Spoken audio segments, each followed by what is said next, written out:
கல்யாண கனவு இருக்க வேண்டியதா, அதுக்குன்னு இப்படியா? அட என்னங்க நீங்க வேற.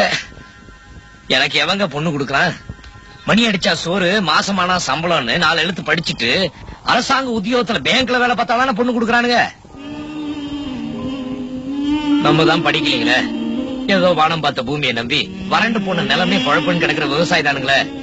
படிப்பும் பகட்டும் எனக்கு இல்லைன்னு சொல்லிட்டு தாங்க இவ்வளவு. என்ன உலகீங்க?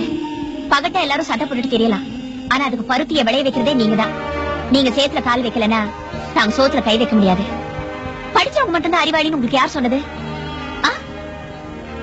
காட்ட உள்ளது பயிர் செய்யற ஒரு விவசாய காட்டிலும் ஏட்ட பொருட்டி படிக்கிறவங்க யாரும் அறிவாளி கிடையாது. படிச்சவங்க என்ன பெரிய டாக்டர் ஆகலாம், வக்கீல் ஆகலாம், இன்ஜினியர் ஆகலாம், ஏன் என்ன மாதிரி ஒரு டீச்சர் ஆகலாம்.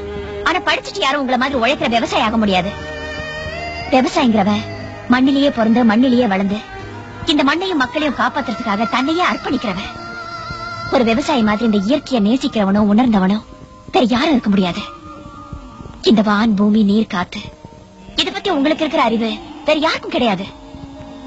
இயற்கையை உணர்ந்து இயற்கைக்காக வாழ்றவங்க தான் மிகப்பெரிய அறிவாளி, படிப்பாளி.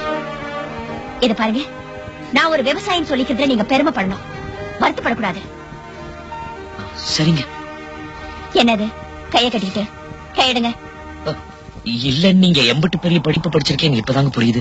அதெல்லாம் மரியாதை கை தானா. நீங்க யார் முன்னாடி கை கட்டி நிக்க கூடாது. ஒரு விவசாயி முன்னாடி இந்த நாடுதான் கை கட்டி நிக்கணும்.